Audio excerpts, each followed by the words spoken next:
Greetings, vinyl community. I hope everyone out there is doing well. This is my last vinyl video, at least from home, that I'll be making before I fly off to London, England. What I just did there was me simulating me flying from Canada to London and whistling. And I think that's eerily similar to the last video I made before I went to London last year, and I did that same lame thing, and I promise you I won't do that again until next year. So that notwithstanding, I'm going to use the word we here. When I say the word we, I mean me and my wife and my son this year. But we were planning to go to London around this time. We go every year, as I talk about. We go to different places, but we were just going to go to London and Berlin. But due to some circumstances, we were going to have to delay that trip until a month later. But I had already purchased some tickets to shows and whatnot, and this London trip came about very, very suddenly because my wife, who's very supportive and very awesome, suggested that I go by myself, which to me was not even something I would even consider, because I'm a complete boob and I would get lost in London if I didn't have her. So that didn't even cross my mind, and then she kind of not harped on it, but she kept on bringing it up. You should go by yourself, you should go by yourself. And she was getting excited about me going to London and seeing these shows I wanted to see, well, show anyways, and seeing our daughter who lives there. And I slowly came around to it, although I'm still a little bit freaked out about going to London by myself, as it can be difficult to navigate at the best of times, especially if I'm not the smartest person ever. But anyways, so I decided to take the plunge, and I'm going to London. I don't know when I'm going to post this, so it's irrelevant when I'm going. I will be there. But what does that mean for you, the viewer? Much like last time, the time before that, and maybe the time before that, I like to upload videos of me in London. If you don't want to see them, just don't click, don't bother. But some of you do. A lot of you have commented to me that you like the little travelogue videos I make of me shopping, and they're more like they're just there for me to watch ears when I'm in a wheelchair, and I need to remind myself that I used to do fun, interesting stuff. But cheers, everyone. So as I'm traveling by myself, and my daughter has a work schedule, and I don't know how much you'll want to see me. It's me. And she has a busy life in London, in all seriousness. I have a lot of time on my hands, a scary amount of time. So I don't know anything else other... I'm trying to phrase this where I don't sound so one-dimensional, but I don't like to do really much other things other than vinyl shop. Yeah, I like to go, but I've been to London so many times. I've seen this and that, and I've seen everything that a tourist would go see. I've done that. So I like, when I go to places, I like to roam the streets, just in common neighborhoods, see how people live. I find that interesting, and vinyl shopping. So what I've done this year is, because I won't have another schedule to adhere to, being my wife's, which is probably infinitely more interesting than anything I could come up on my own. I've compiled a list of record stores, and I've grouped them together by area. It's a lofty goal, but there's 20 record stores on there that I'm going to attempt to visit in the few days that I'm there. Well, I'll be there 5-6 days, but I'm going to attempt to do that. So that's what I'm doing. I'm nervously excited about it. I think at least I have one person there I know through the vinyl community I'm going to meet up and do some vinyl shopping. If there's anyone else, you kind of just let me know. I might be back before I post that video. But like I said, what that means for you is that you'll have London record shopping videos, or just travelogue videos that I like to upload, and If you don't like them, you don't like them. Don't watch them. If you do, I know enough people do where it just kind of makes it fun for me and something for me to do to pass the time and you know. Anyways, I'm 5 minutes in and I'm talking about my London trip, which I'm very excited about. It's my video and I can talk about what the fuck I want. Okay? Don't be so judgmental. Cheers, everyone. Anyways, that's what's going on. So you might see a lot of video. If you subscribe, you might see some videos popping up about just my trips about London, which I find interesting when other people do them. So I hope you find. I'll try to make them a little bit more interesting for you, or a little bit interesting for you of traveling around London and vinyl shopping and just little things I am doing there. Probably me sitting in my Airbnb lamenting how lonely I am. Let's get to vinyl finds, which I'm. Oh yeah, and the other thing too is because this thing is all last minute is that I didn't have a lot of time to save, so I'll be shopping on a budget this year, which I've never done in Europe. So I might be bottom feeding. Who knows? Who knows? I mean, you don't go to London and look for grails because grails there. And I mean, I guess the biggest reason why I say that I'm on a budget is because our dollar is fucking unreally horrible bad compared to the pound. So there's no, I just know from experience, I don't go to London to buy grails because you can get grails anywhere. Discogs, it's easy. Because a £100 album, is $100 here. It's all relative to currency, from what I find anyways. So, but if I pay £100 for a record in London, I'm paying roughly $165 Canadian, roughly, depending on what the day is. So it doesn't make sense for me to go there and buy Vertigo Swirls and Rare Psych albums and prog albums, and just it doesn't make sense because I can. You guys see my videos enough to know I can find those things here, or just through the mail, eBay, Discogs, wherever else. So when I go there, I try to find things that I just don't find here. Common things here are not, not so common there, and vice versa. For here, when I'm digging at thrift stores, for instance, it's Anne-Marie, Herb Alpert, Kenny Rogers. In London, it's they have their own equivalent, I guess. And even that might be boring for you people living in London. At least it's something stimulating for me, the things I haven't seen before. And I guess I've seen maybe you've seen enough of my London videos so that I do come back with enough good stuff. So I plan to go to boot sales. I have some other things I'm going to be doing to bring some stuff back that I don't normally find here, which I'm kind of excited about. All right, having said that, that's my London trip, and that's kind of a preface to some videos you might be seeing popping up on your feed. Yeah. You're going to have the old man in London by himself trying to entertain myself, and I'll try to keep it entertaining for you as well. Plus, I do realize a lot of people haven't been to London who might watch this video, so you might not, seeing London record stores might be interesting for you, or not. What you're listening to right now, and I haven't done this in a while, is I'm playing music in the background, which I know some people think is annoying. Hey, Richie. Or, and some people don't mind. But today I'm playing a band actually from my city who broke it big briefly in the 60s. A band called Troika, or 1970, I guess. Troika, I've showed their records on here before, or record. They have one solemn record, but I have found this vinyl twice. They were from my city. They signed a deal with Coalition Records. Well, it's not Coalition, it's Cotillion. I always say Coalition. Cotillion Records. The same record label that Emerson, Lake and Palmer was on. They had some others, that label had some other really good stuff on. So they had a US deal, and then we recorded this one incredible psych album, kind of a psych rock album, with a little bit of a slant to it. I've talked about it before, but it's on CD now for my car, and that's what you're listening to in the background. There you go.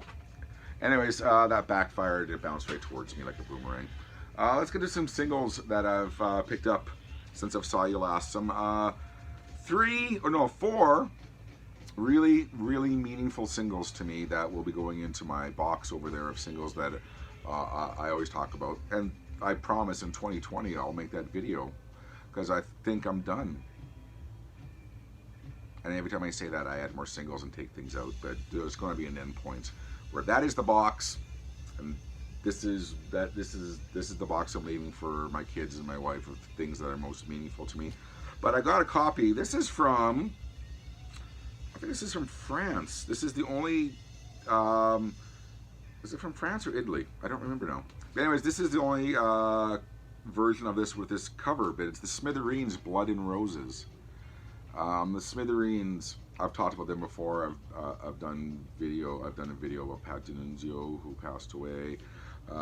Very important band to me in high school, and it all started with this one, Blood and Roses, and then it went on to all their other albums, anyways. But I don't want to go on and on about Smithereens, but I've talked about them in the past. But Blood and Roses, a very, very, very important song for me, and the album, especially for you, that this came off of, was a very important album for me in high school.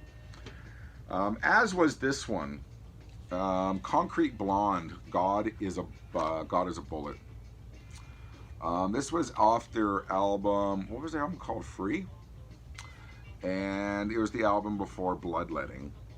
And once again, a very, very important song for me. It introduced me to the band. It was just about 1989. I guess I was just out of high school, and I'm dating myself here. But to me, personally, this is still probably the best Concrete Blonde song. It was a very important kind of stepping stone into that kind of late 80s, early 90s college rock sound scene, I guess. But this copy is from the UK, I believe. But Concrete Blonde, God is a Bullet. If you don't know this song, it's as powerful today as it was back in '89. Very, very important song. The only Concrete Blonde song that would, and I love Concrete Blonde, don't get me wrong, but the only song that would rival this one for me is Bloodletting, the Vampire song, which I don't believe came out 7-inch, but this will suffice to go into me box. That sounds odd. Madness, One Step Beyond. See this logo here? I had that painted on the back of my jacket in high school. And this was like, early to mid 80s.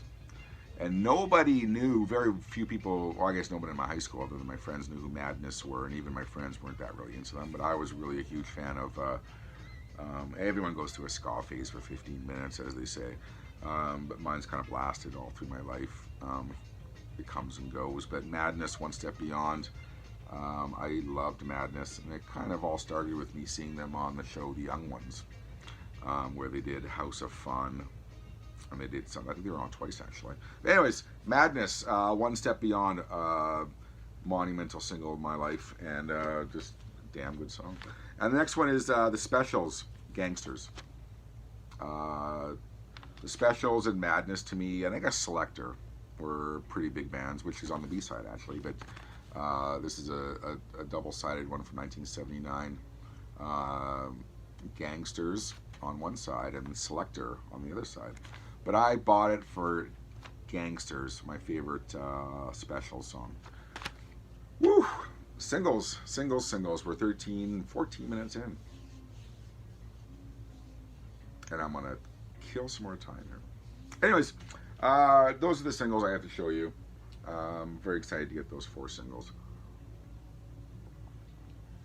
And if I see a little bit disjointed, it's first thing in the morning. It's probably like 8 o'clock in the morning here. And I don't quite have my faculties all together, but I have some time right now. And as always I talk about, I gotta film these videos when I have time. Let's get on to new vinyl. Thelonious Monk and John Coltrane. I've been watching this album on Amazon forever.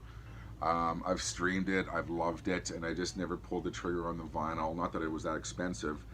There was always a pecking order of vinyl I have in my cart at Amazon, and this was just mixed within there.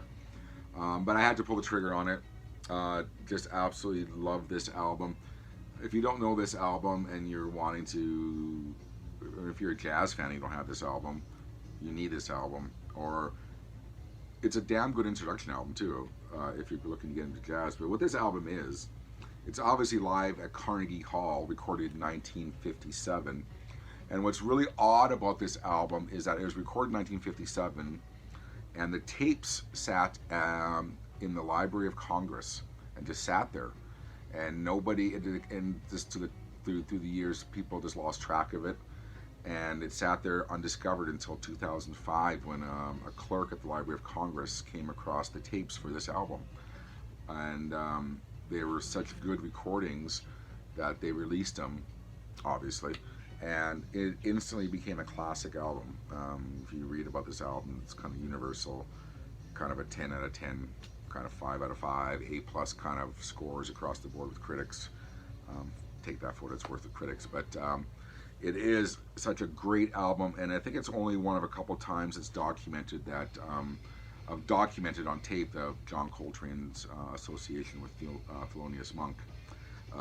Monk obviously plays the piano, and Coltrane on saxophone, but just a fantastic album, and I can't recommend this enough if you're a jazz fan. Felonious Monk Quartet with John Coltrane at Carnegie Hall. Next one is Aha. Last video, I think I showed you their album Lifelines. They're releasing 2 albums of theirs. They're doing a tour right now where they're doing their complete first album in its entirety, and the shows have sold out everywhere. So now they've announced North American dates, and they retire, they come back, and they retire, they come back. And their first retirement was for a while. Then they came back with this album in 2000, just kind of out of the blue. Minor Earth, Major Sky.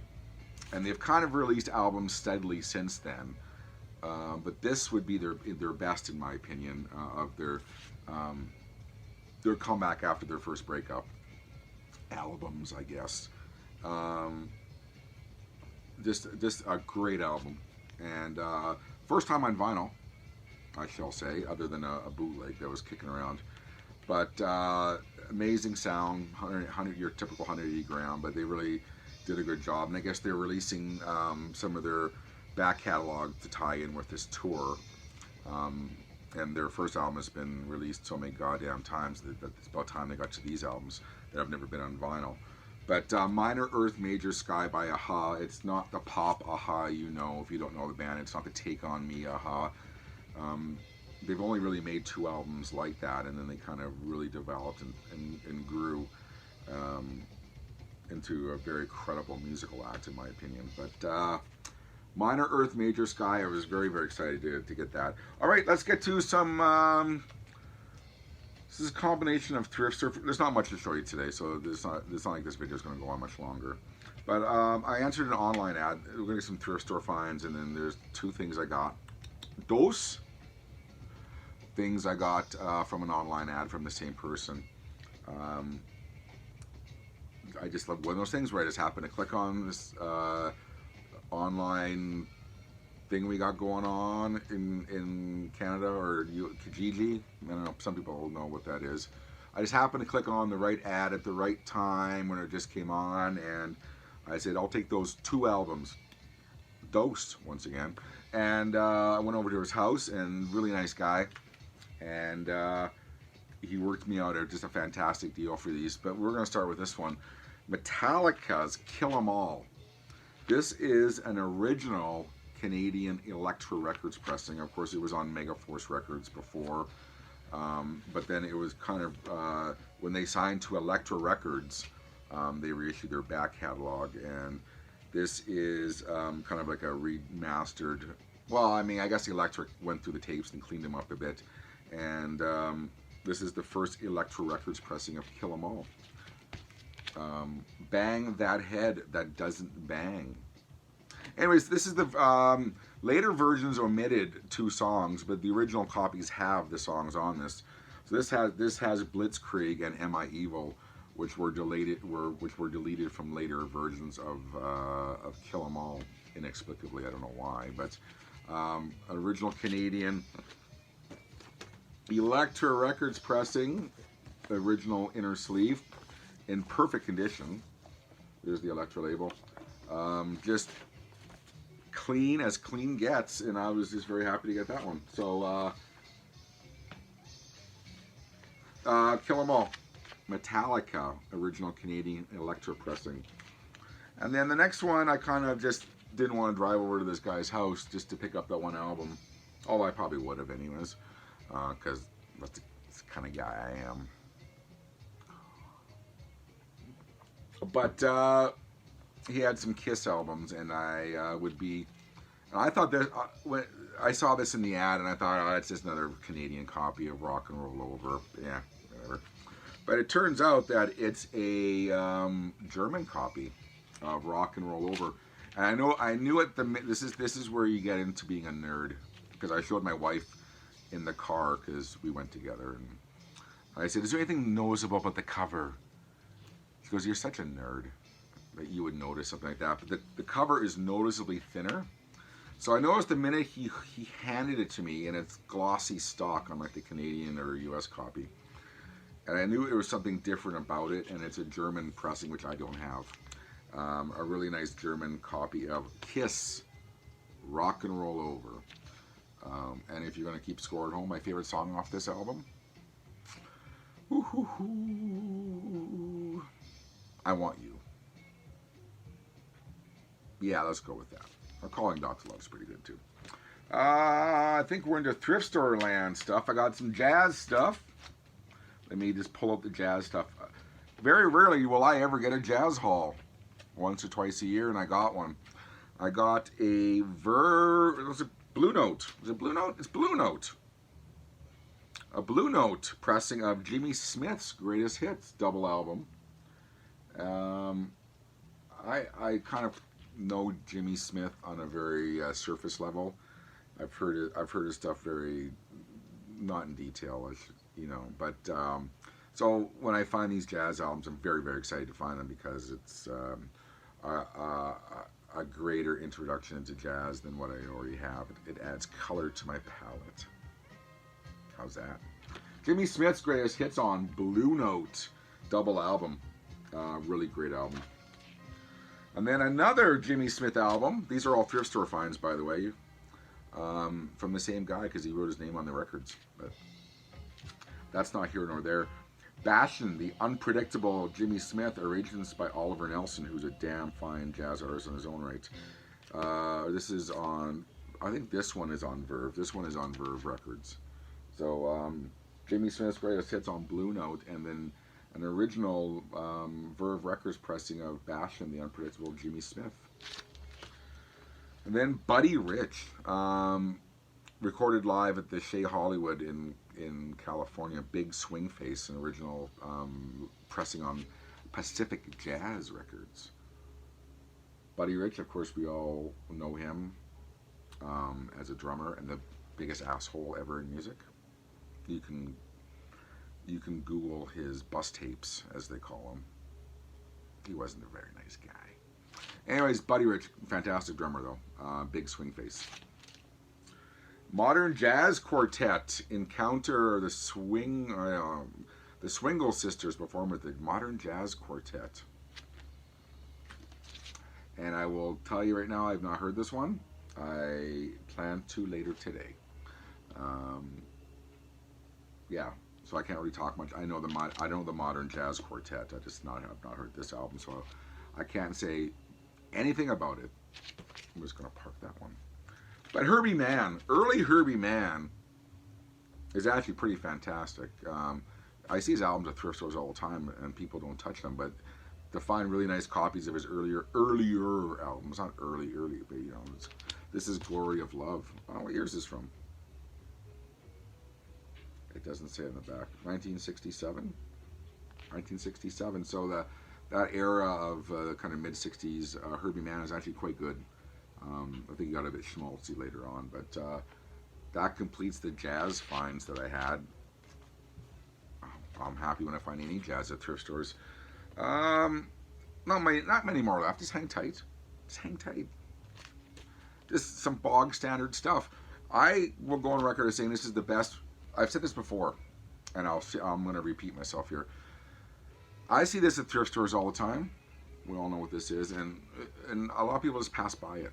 because it's so common to find it at thrift stores. But it's one of the best thrift store albums you will ever find for $1 or $2 that nobody ever picks up. Just like Starting Over, like Beautiful Boy, Watching the Wheels, which is a fantastic song. But I think the song on here that is killer is I'm Losing You. This, of course, is John Lennon with Yoko Ono, Double Fantasy. Like I said, this is a very, very clean copy. This is why I picked it up. Yeah, it's one of those albums that I see at thrift stores all the time, and some people just pass by it. Why? It's a good album.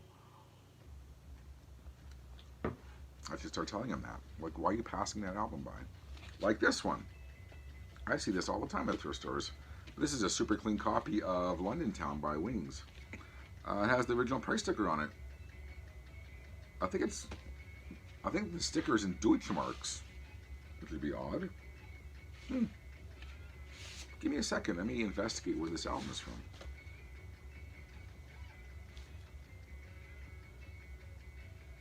I can't tell. It doesn't say readily. But the price sticker is in Deutschmarks. So could be German, might not be German. It's London Town regardless of from Paul McCartney and Wings. Pretty bog standard shit here, but nice upgrades. You know what? I have never picked this album up, even though I'm a massive fan of Frampton Comes Alive.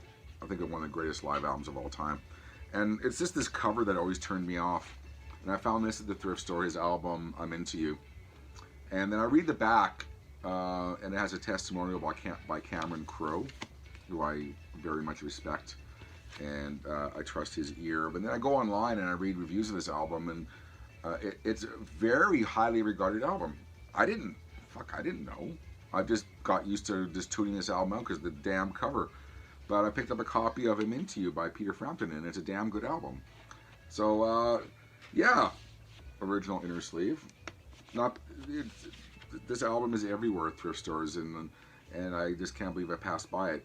But anyways, don't judge a book by its cover, as they say, or by the silk pajamas that one wears on a cover, because what a friggin' horrible cover that is. But it's a damn good album. And then I found a sealed copy. Sealed. Billy Squier, Don't Say No. Sealed since 1981. And I'm trying to look if it's wavy at all. It's a bit wavy. I'm not sure if this is going to be warped if I decide to open it. I already have this album, and I just picked it up because it is sealed.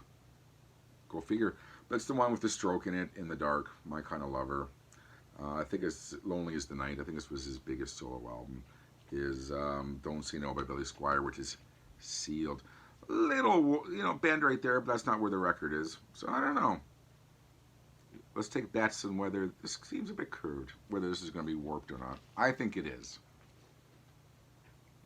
And we'll find out. Anyways, what I was what I found interesting, I didn't know this was produced by Mac. Mac was, if you watch any Queen documentary, they always interview Mac, because Mac did the Freddie Mercury solo stuff, but he also did a few Queen albums. Like The Game, and I think he did The Works. I can't remember what else he did, but he was a producer of Queen when they kind of they came off that shitty Hot Space record, and I'm not sure he might have done that one too. But anyways, Mac was he produced many Queen albums, so I didn't know he produced this one as well. Billy Squier, George Michael, Faith. I never owned this album on vinyl. You don't see it very often. I've never seen it at a thrift store before. And very happy to have George Michael's Faith on vinyl. I was very happy to get this one in the shrink. Labyrinth soundtrack, David Bowie, original price sticker in the shrink. It's not so much because the music is that fantastic, because although when I do my DJ 80s nights, we get a lot of requests for Magic Dance.